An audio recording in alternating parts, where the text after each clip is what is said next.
Hello there. This is Aydan from Elvenking, and you're listening to RichardMetalFan. Hey everybody, Richard Metalfan here, bringing you guys a new episode of Richard Metalfan Interviews, episode 323, and I have a returning guest, round two, with my friend Aiden from the legendary Elvenking. So, how are you doing today, man? It's so great to be able to talk with you again. Yeah, everything's fine here. It's nice to talk to you again, man. I just returned home from the very long tour.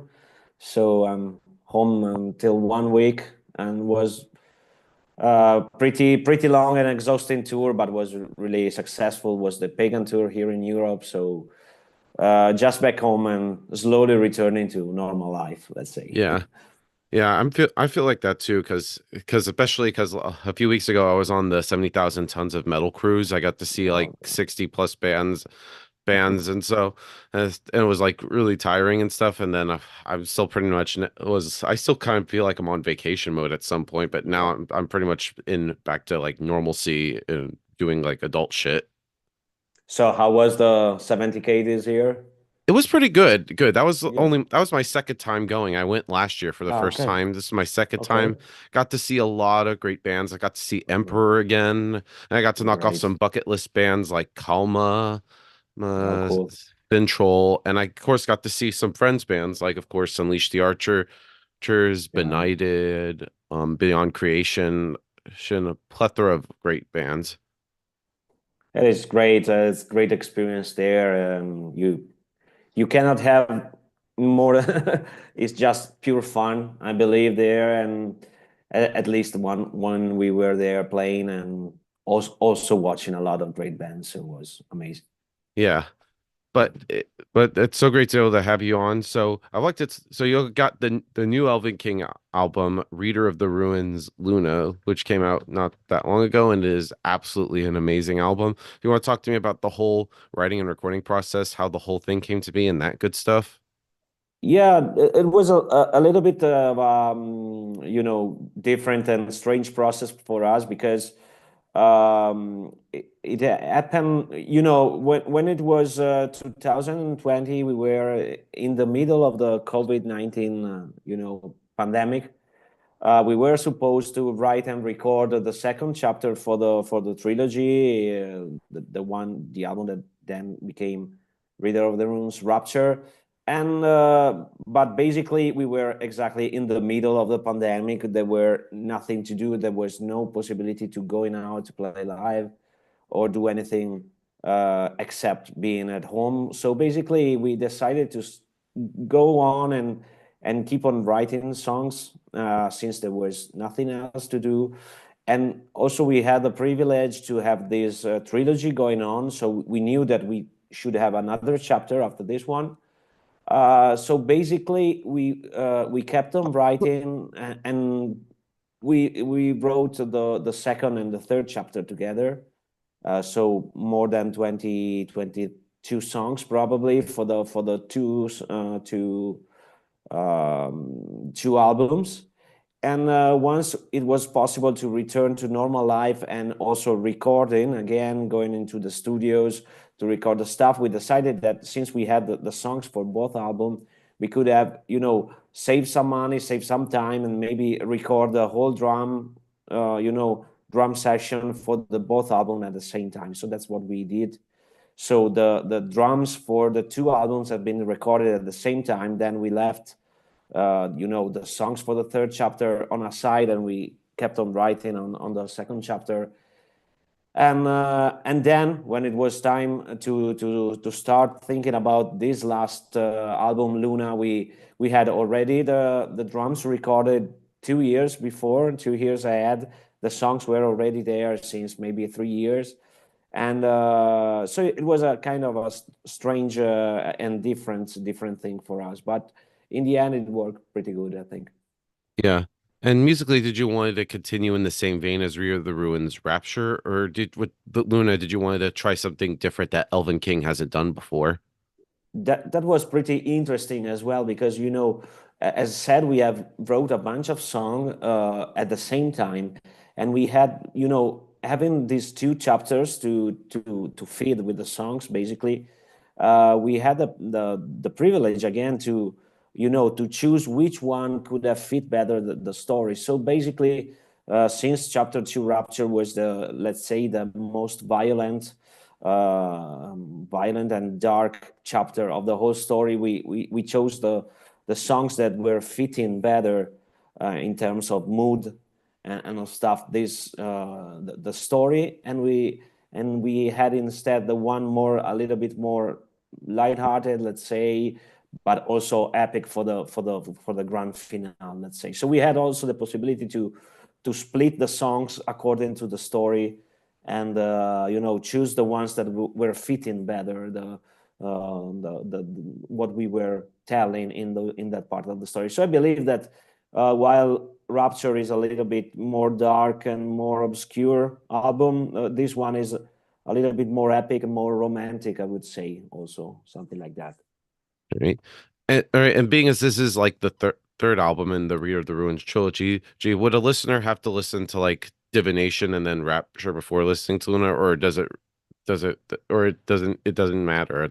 Not at all, because the very first thing we said, okay, we want to make this really big concept album, and it was not, at first we just wanted to do a concept album, but once we had the story at hand, was immediately clear that it was not possible to fit all the story into one single album. So we decided to split in 3 chapters, like a movie trilogy or something like that. But at the same time, we wanted that the songs could have lived on their own without having, the necessity to listen to all the previous album to understand. So the songs can live on their own. We can play it live without problems, because there are no a lot of returning melodies or stuff like that. And at the same time, if somebody wants to follow the story and follow all the lyrics, can do it from the first chapter to the last one, but it's not necessarily. Yeah. And being, as you sort of mentioned before, it is the album is sort of very conceptual. Same thing with the previous two. Is there also like a lot of like research that goes hand in hand when making these sort of concept albums?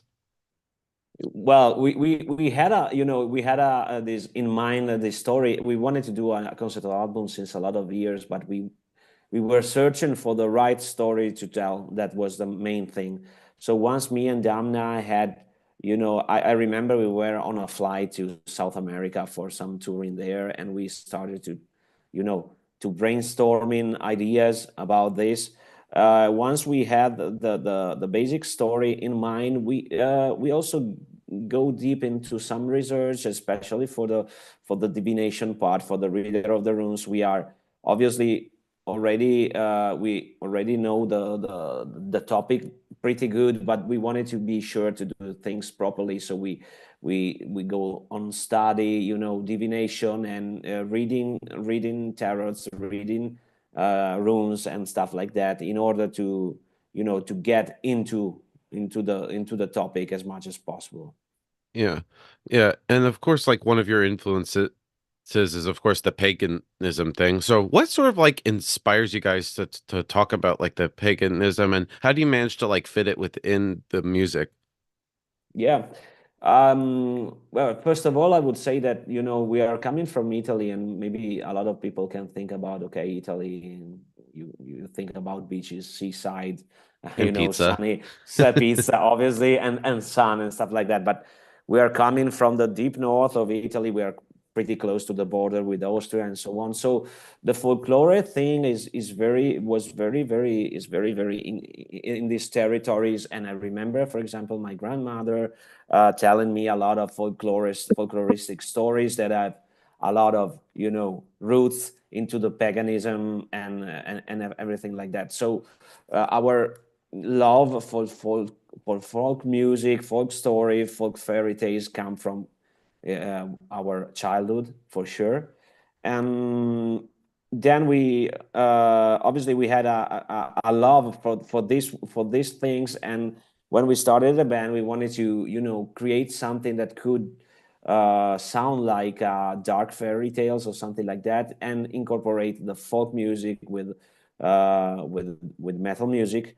and immediately the lyrical concepts were immediately around paganism, because it was something that we were, all very into and inspiring us, even if we were pretty young at the time. And with the years and with the aging, we started to study a lot around this, and this became the main things for us. All right. And of course, like Elvenking has sort of the elements of the folk metal, but also like power metal and also a bit of symphonic metal as well. So is it fair to say like that you and Damna and everybody in the band sort of like brings like their own kind of like style into Elvenking?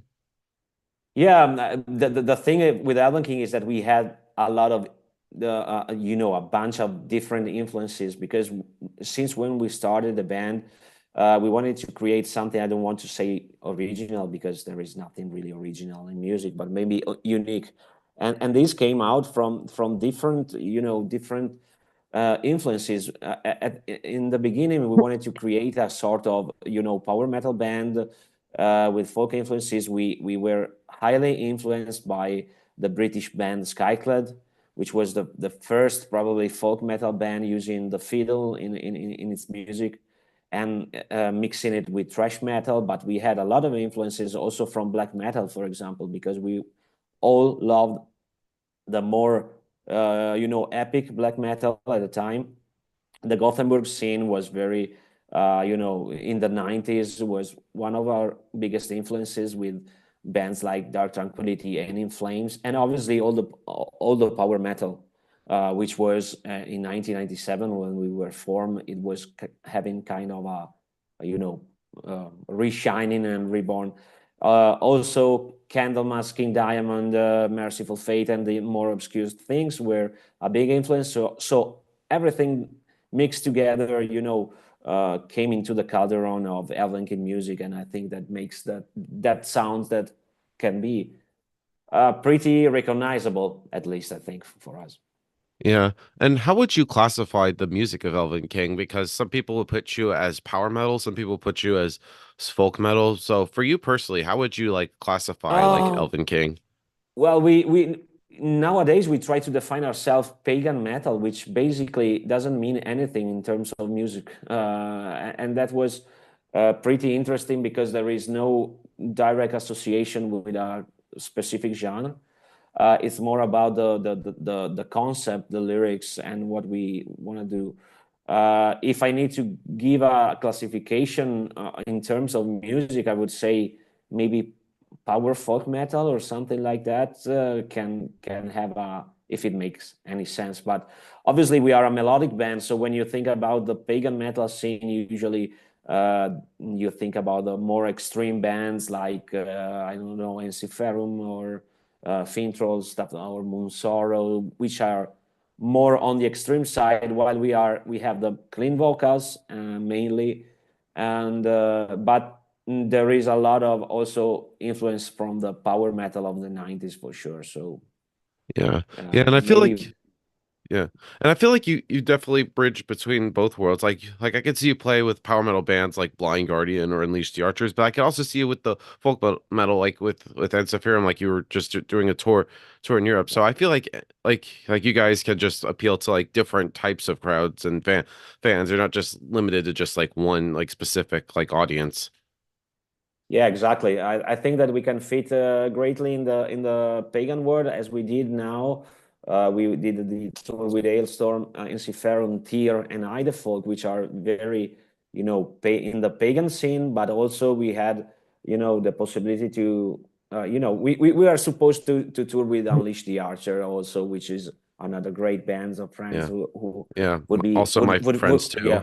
yeah, would be great to do a tour. We were, there was some talk about doing the European tour with them, but then we had this pagan fest tour and we couldn't make it. But as you said, we can fit in both sides, which is good sometimes, and maybe it hasn't been so good in the past, because it was not clear in which side we definitely could fit. So people usually are a bit, confused if we are a metal band, a power metal band, or more a folk pagan metal band. So maybe also this fact that the thing is not clear, 100% clear for everyone, could have made us some confusion in the people. And also when we are invited to festivals, it's not clear if they want us to put with the power metal bands or with a pagan folk metal band. But in the end, this is what we are, and we can fit wherever they want us to fit, basically. Totally. And kind of want to turn back the clock a bit because last year was, of course, 20-year anniversary of Weird, and also 10 years of Pagan Manifesto. But this year is also 15 years of Red Silent Tides.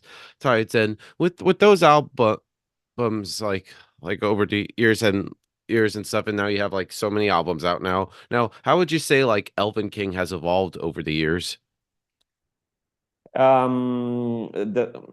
you name some of the albums, there has been a specific period of time, especially starting with the Sight album, going on with Red Silent Tides and Era album, which is pretty clear where the direction of the band was not clear for us. And especially when we started the songwriting for the Sight, there were this discussion inside the band where we consider ourselves one of the first folk metal band, because we founded the band back in 1997, and there were no folk scene at all at the time. So we were one of the, let's say, first pure folk metal bands. Ensiferum came out with the same with a debut album in the same year into that our debut album. But at the same time, we felt like our name was not recognized enough in that scene, so we wanted to to show people and show ourselves that we were good enough to write also other different kind of music. And that's what we did with the Side, where the album was much more extreme, much more influenced by some death metal or some black metal, and especially some of the Gothenburg scene of those years, end of the mid 2000, where there were also electronic influences and stuff like that. So we kind of moved away from our path, and that's what we did then with Red Silent Tides, which was completely the opposite, basically, because we went for a very melodic and almost hard rock album. And then Era, I think it was not really a defined direction for that album. When we went into the Pagan Manifesto songwriting, me and Damna, sat down and say, okay, now we need to give this band a clear direction, and we want to return to what was the original concept of the band, musically and lyrically, and in terms of vision of the band, conceptual vision of the band. And we wanted to return to the origin of the band. And we also say to ourselves that from that moment on, we would not have changed the direction again as we did during those years between the Side and Era, basically. Yeah. Yeah, and with all those albums, do they feel almost like self-portraits how you and Damna and everybody in the band was at the time? I would say so. Yeah, definitely. Especially Red Silent Tides. There was, I remember there was this big crack between the bands. There were, from one side, Damna and Xander, that wanted to go into a more hard rock direction, while me and Gorlan at the time, we wanted to remain faithful to our sound. So there was these discrepancies and different opinions in the band that led to this a little bit of confusion in what was the direction to be taken. While, for example, on the side, me and Damna were both very, very into the same path, wanted to go on that direction because we wanted to try something different and to try to go into a more into a heavier and more, you know, extreme direction. So it really depends on the albums of that period. But as you know, it was a mirror of what was the band at the time in terms of you know, maybe be on the same page or be maybe in two different paths with different opinions on where to go and what to do. Yeah, because with your music, like you still make an Elven King album, but I could also see like the progression within there. So how do you try to balance like trying to progress and while trying to make what el makes Elven King? Yeah, it was very important. You know, also if I listen back to Red Silent Tides, for example, that which is I think the most different album we did. I still like it because the quality of the music is there, even if it's pretty distant from what we were doing before and what we would have done afterwards. But still, the quality of the music, even if we are talking about more melodic stuff and more, you know, more hard rock style, maybe sometimes. I think that the quality of the song has some and a certain, you know, I would say touch, typical Elvenking touch. Also, if we were doing something a little bit different, is still there, except for a couple of songs which I really don't like in that album. But let's say that even if we were doing something different, we were trying to give us our own personality also there, as well as on the side album, which maybe there were some very, very extreme stuff, but still with a Elvenking personal touch, which is the most important thing. And I remember that also at the time during the songwriting, even if the type of songs were a little bit different, we were trying to give us you know, our touch, our personality also there. Yeah. Yeah. And then I think I might have asked this the last time we spoke, but in terms of playing live, because of course the only time I saw you guys was at Prague Power 2023, and I thought that was an absolutely amazing show. Thank But you very much. seeing like you guys live versus like listening to you is completely like different. So is there like a different mind frame to like playing live versus like recording or the thing or they're kind of almost the same or are they different? It's a different thing for us. Obviously, it is pretty different. You know, when we try to record songs and write songs, we are totally focused on what we want to, what is the feeling we want to give in that songs, in that specific part of the song, and what we want to express to the listener, thinking about him being at home with the headphones, maybe listening to the songs into a dark room or something like that. When we play live, instead, we try to give as much energy as possible into the songs that we play, even if they were maybe, you know, thought about to be you know, more relaxed or more intimate. We try to give out all the energy possible in terms of giving the people fun, entertainment, and as much as possible. This is obviously, it depends a lot on the set list, because now we have on the back a certain number of albums, so we can choose the songs that you know, we want to play live. And there are some songs that after so many years are need to stay in the set list because people want to hear it. So there are Yeah. songs Don't want that, to you cause a know, riot. yeah, exactly. So there are those specific songs that we need to play, and they are there since 10 years or something like that. Maybe we are a little bit bored with that, you know, because you play every night and so on. But when you see the reaction of the crowd, you understand that that is still, yeah, worth it to play. And then we have a smaller part of the set list where we can, you know, put our own ideas, maybe take out some dark chapters from our discography and put some you know, a little bit less known songs, but that we can see how the reaction of the people is playing live. And also there are a lot of old songs that maybe we have put aside because at the time we felt they were not working that much on the live side. Then we, you know, try to play it again live after some years, and the reaction is great. So this means that also people maybe have, you know, going deep into that songs through the years, and after, you know, after 5-10 years, they still wanted to hear it live. So I think there are two different, you know, different side of the band, the live side and the studio side.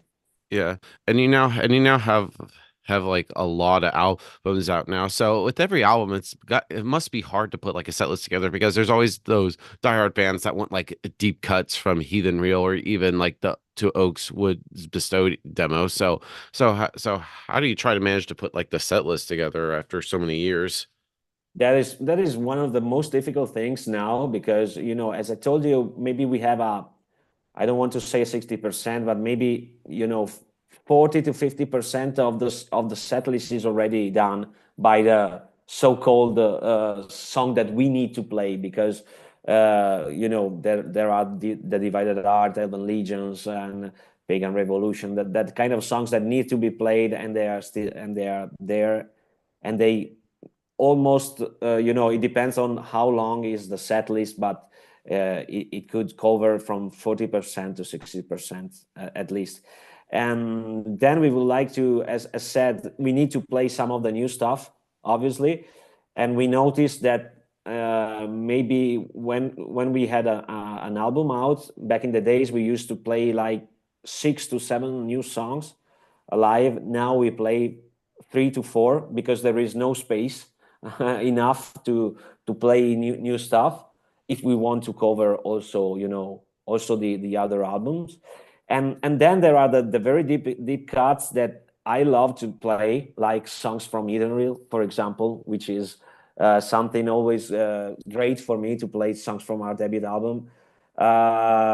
Still, we notice that when we play these kind of songs, there are some die-hard fans super happy, and the rest of the people remains like standing still because maybe they are not very, you know, they don't know the album as much as the new one. So it's always a bit, you know, difficult to create the set list, especially between choosing what you like and what people would like to hear on what or which songs can really work well on the live side. So it's a mix of this, I think. Yeah.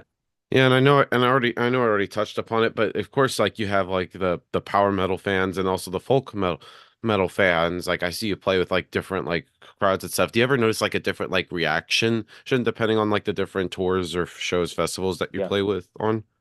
Absolutely.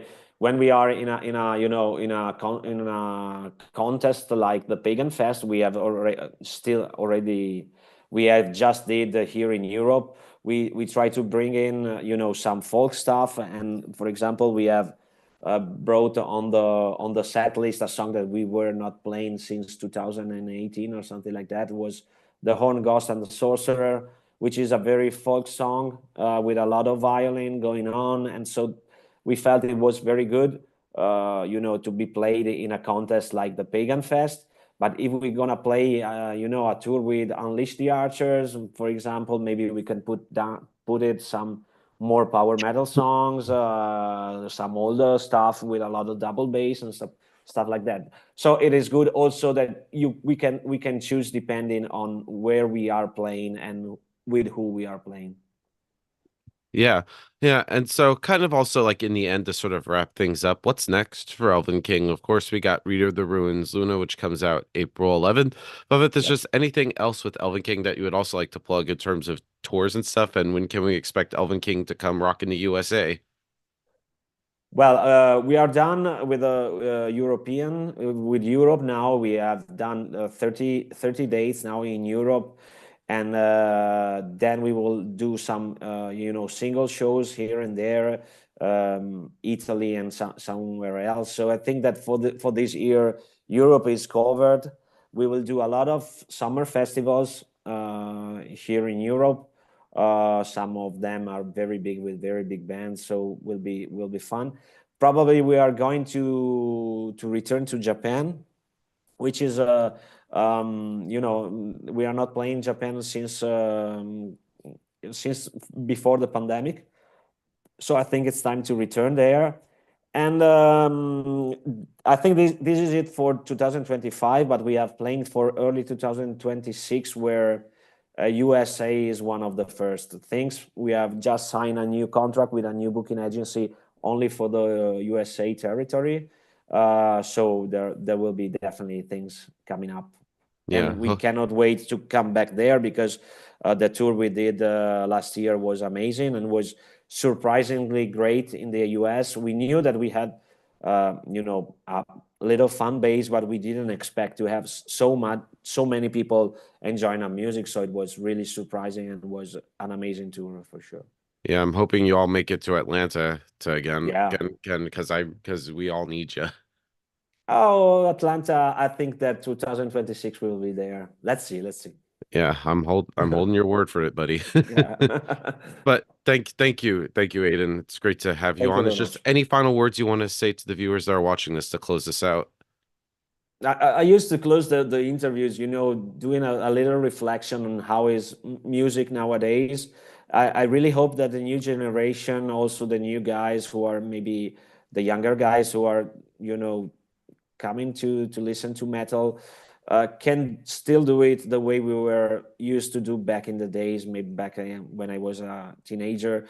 You know, trying to feel and to leave the albums from start to finish. I know that nowadays Spotify generation tends to, you know, skip from one song to another, but metal is, I think, it's still done to be lived, you know, on the full album, trying to listen from the first song to the last one, maybe you know, going deep into the lyrics, trying to understand what is the message behind.